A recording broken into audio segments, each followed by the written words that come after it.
সংসদ নির্বাচনে পঞ্চম দিনের আপিল শুনানিতে প্রথম ধাপে 50টি নিষ্পত্তি করেছে নির্বাচন কমিশন। এর মধ্যে 40টির আবেদন মঞ্জুর এবং বাতিল করা হয় 9টি। এছাড়া একটি আবেদন অপেক্ষমান রাখা হয়েছে। এর আগে গেল 4 দিনে সব মিলিয়ে 204 জন প্রার্থিতা ফিরে পান। আজ সর্বমোট 100টি আবেদন নিষ্পত্তির কথা রয়েছে। শুনানির পর প্রার্থিতা ফিরে পেয়ে ইসির প্রতি সন্তোষ প্রকাশ করেন আপিলকারীরা।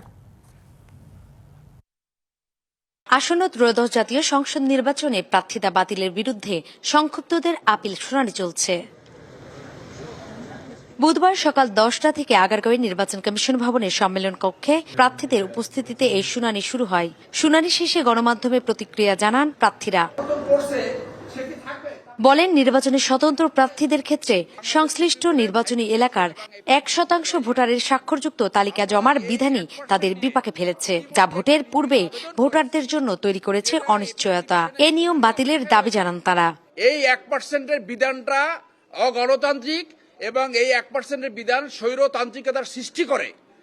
কোন গণতান্ত্রিক দেশে এই 1%-এর বিধান থাকতে পারে না। আমার নমিনেশন বাতিল করা হয়েছে। আজকে আমরা আপিল শুনানিতে অংশগ্রহণ করে আমার নমিনেশন ফেরত পেয়েছি। কালার এক্সপার্ট এবং মাইল্ড অন হ্যান্ডস টেকনোলজি সমৃদ্ধ অরিক্স অ্যাডভান্স ডিটারজেন্ট পাউডার আপনার লন্ড্রি এক্সপার্ট।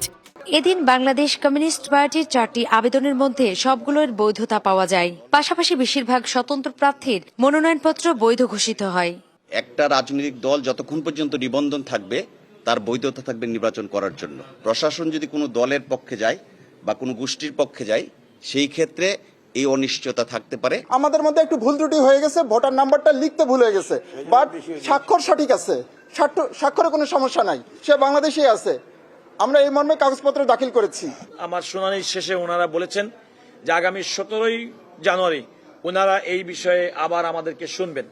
ইতিমধ্যেই কমিশন বেশ কয়েকটি আইনি প্রশ্নে আমাদের কাছে পরিষ্কার হওয়ার জন্য আমাদের সে মর্মে বক্তব্য উপস্থাপন করেছেন। দিনব্যাপী 281 নাম্বার থেকে শুরু করে 380 পর্যন্ত আবেদনের শুনানি অনুষ্ঠিত হওয়ার কথা রয়েছে। নূপুর মাহমুদ, ডিবিসি নিউজ, ঢাকা।